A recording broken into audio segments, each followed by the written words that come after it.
guys. So in this first session, let us first know an introduction about science. What is science? What is physics? What is its importance in our life? And why exactly science and physics came into our life? How the science came into existence? So, what is science? So science was derived from a Latin word which means to know. That is, in science, it is mainly to know about ourselves, the world around us, the place we live in, and many other things which we like to know. And science is also called as Vijnana in Sanskrit, which means knowledge. That is, gaining the knowledge about ourselves, the world we live in, our surroundings, everything comes under science.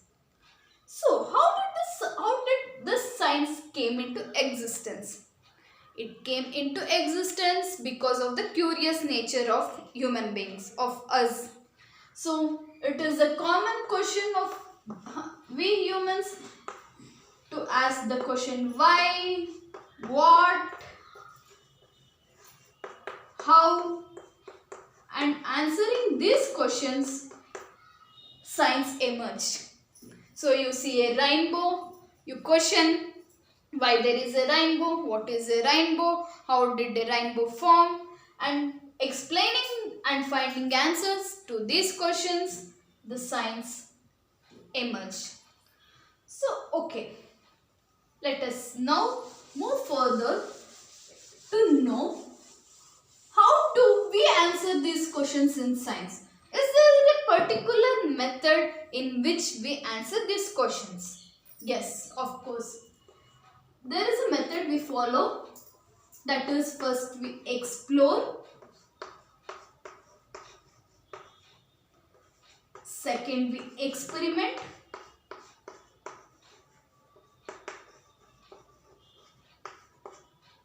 and third predict.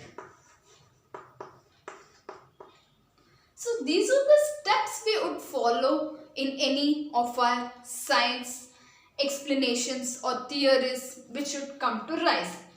So let us see one by one with few easy examples or examples from our day-to-day life to understand better.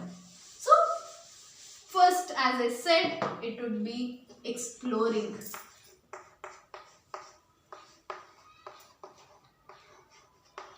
To explore, let us take an example in our day-to-day life. So here is your college, here is your bus stop. A friend has promised you to drop you from bus stop to college. He would be picking you up at the bus stop. And also you are new to this college. And of course, there may not be just a path A, it may be a straight path A to reach college, but there might also be different paths X and Y. You would come to know that there are different paths X and Y when you explore the place from the bus stop to the college. And yes, now we people who are prone to technology, we have an easier way. We put on our Google Maps, check which is the shortest path, how much minutes it might take or how much far it is. So in Google Map, maybe it shows this part takes 10 minutes, while the path X might take 15 minutes, and while path Y might take 20 minutes. So you would have, so this is something from the Google Map. You'd explore the place, you'd walk or you'd go in the bike of your friend. So then it might not always be the same timings you'd observe on the bike while traveling in the bike. Maybe the path A is really an untied path with too many ups and downs, and there might be a little traffic because the Google map shows this would be the shortest path.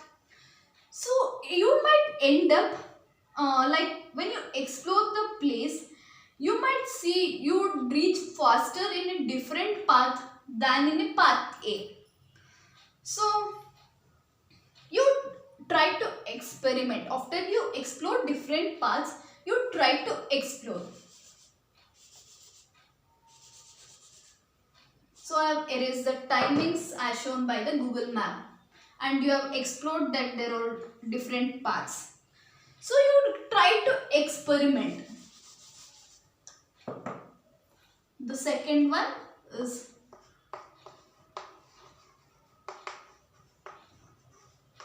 after you know the paths, you try to experiment, you walk through the paths. You might find here it might take maybe say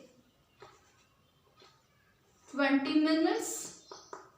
This might be a longer and an untied path with 25 minutes. And this, which initially showed 15 minutes in a Google map, when you experimented might take only 10 minutes. Or okay, let us say 15 minutes as said in the Google. Maybe this was an nicely tarred way with not much traffic, and so the timing showed in the Google map would actually match.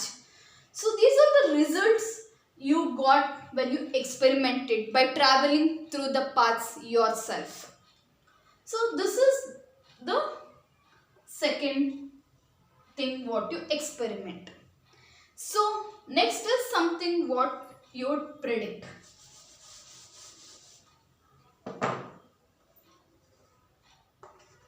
Third is predict. So you have already spent a few more days, so you now know the place well, you have experimented the paths, and so a new joinee comes up, he talks to you about the paths. Now you can predict and let him know like which might be the shortest or in which path you might reach quicker to the college. So you are able to predict something. This is similar in science. So let us take another example of a rainbow.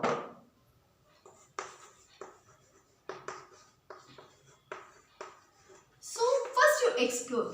So how exactly would you explore a rainbow? So you cannot explore a rainbow, but you would explore the world searching for a rainbow. So let us say in our India, usually the months of July, June, etc. June and July are mainly the months of rainy season. You might see a rainbow, and so it is the first observation you have. But you cannot say throughout the world the rainbow comes up in the month of July. So you explore the world. You'd go to another country where the rainy season might be in a different month, say on December or something other than July and August. So there you might see a rainbow on a different month. So now you have, after exploring, that rainbow is not caused on a particular month or a particular date, but on a particular season or a weather. So you would observe that it would always come up when it is cloudy and rainy, and there is also a sun shining in the opposite direction. So you experiment. How would you experiment is that when you see a weather, like you travel to the places and at those weathers, and then you would see and if you can see a rainbow in a particular direction as you had seen earlier. And you might also experiment in a home with water. So actually clouds contain water, so you might think for yourself, use your mind, use water and a light, that is a torch, and see if you can create an artificial or create a rainbow artificially. This is something you would experiment. And then you would predict. That is Whenever there is such a season, you actually predict that within a few minutes there might be a rainbow coming up here, because the weather conditions would match exactly as required for the formation of the rainbow. So this is how, like, exploring, experimenting and predicting the science grew up. So, but even further into the science, it is not just in the rainbow would be a very simple and vague example I gave you, but there is a certain rules it would follow. You would contain the experiments in a proper laboratory. Like I actually said, creating an artificial rainbow, but you would create it in a lab with actually cutting out the entire other surroundings which might influence the results, and see if you can get the same results. You take the measurements, like how much water, like with water, how many colors came up, why the colors came up. You experiment those things, and then in any of our science, we usually have a mathematical model or mathematical formula which should example what we have observed or experimented, and using which we can predict our further and future observations. But are these theories and laws in science fixed? Would it change? Would it vary? For example, I can say initially, when we first came to know sun is in the center of our solar system and planets orbit around the sun, we had predicted that the orbits, the path which planets follow around the sun, are circular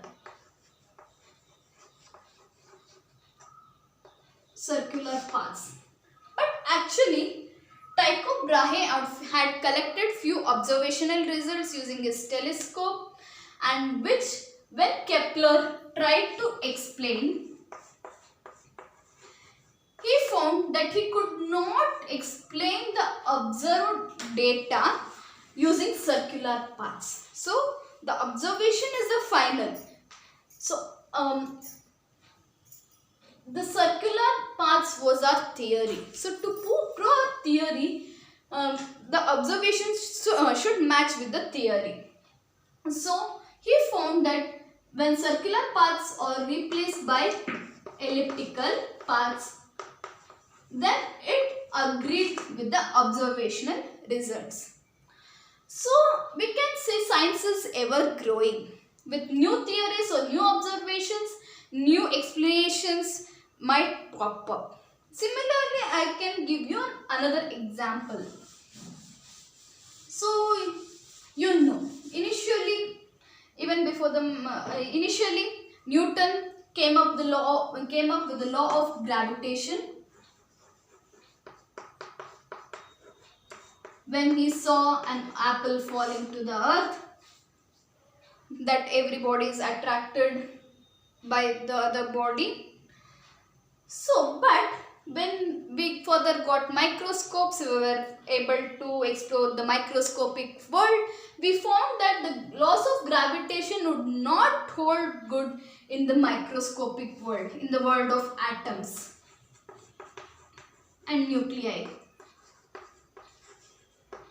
So, in order to explain the new observations with the new technologies, the branch which came up was quantum mechanics.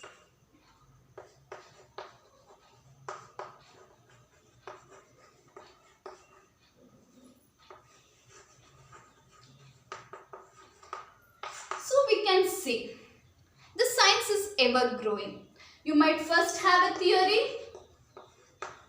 for some observation, and then you experiment it to prove the theory.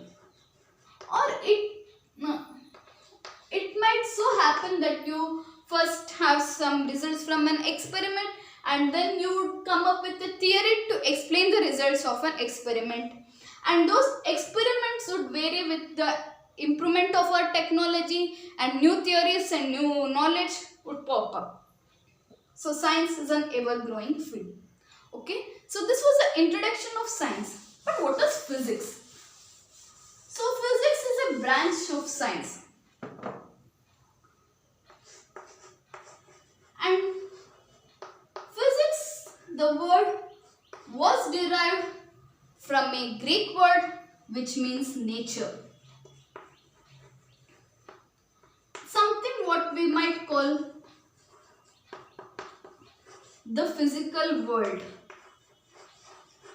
The world which we might see, it might be through the eyes or with the instruments which would experience, or everything comes into this physical world.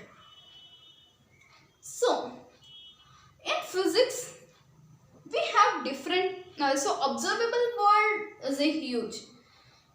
We observe on the earth, we are living things, non-living things, and when we look up at the sky, there are heavenly bodies, galaxies, stars, everything. Everything comes into the world of physics. And one of the part or a branch in physics is called classical physics,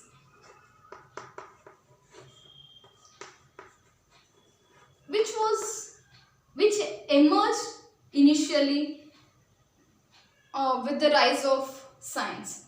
One of the branch under classical physics would be mechanics.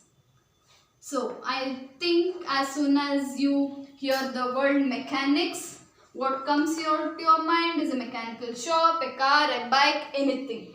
So what is common in that is the mechanics would involve something related to the fixed particles, or particles in an object with a rigid shape which would not change easily.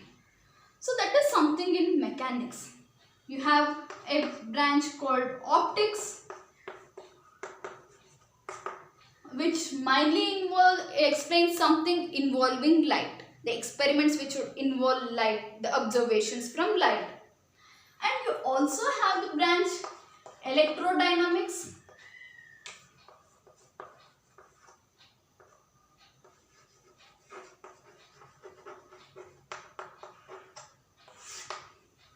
which should actually explain the electric and magnetic properties of the things we observe, of the things in our world, physical world. And you also have the branch thermodynamics,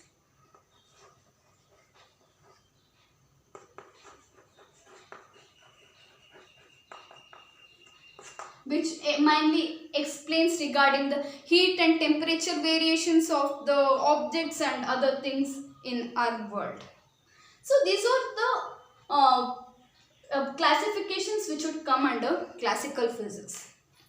But as I said earlier, in order to explain the world of microscope, the microscopic world, the atoms, which would include the atoms, the nuclei, a new branch of physics came up, which was quantum mechanics.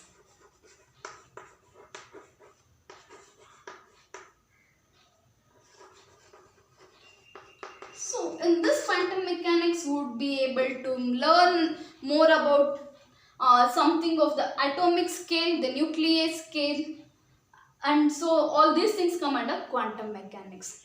So I can say physics would cover a wide range of topics or wide range of world, that is from something 10 to the power minus 14 meter, that is something of in the nuclear measurements, to something of 10 to the power 40 meters, which is the size of our observable universe, that is measuring all the galaxies, the farthest we could see up to now. So you can see minus 14 to plus 40. So the topics covered in physics would be a huge range of topics. So actually, since it would explain an atomic world to a world of galaxies, physics is always interesting, and experiments would also be something involving light and other stuff, so we would enjoy it in a different way. So guys, this was the introduction in our first session to science and physics. What is science and what is physics? Why the science came into existence? What involves what all the topics involved in physics. So there will be many more sessions coming up with different topics. So next might be the session with the measurements, the units, their how did they come to existence and their importance. And also guys, for any clarifications, other comments and other help which you might require, or any topics you require, please put in a comment in the comment box. Thank you guys.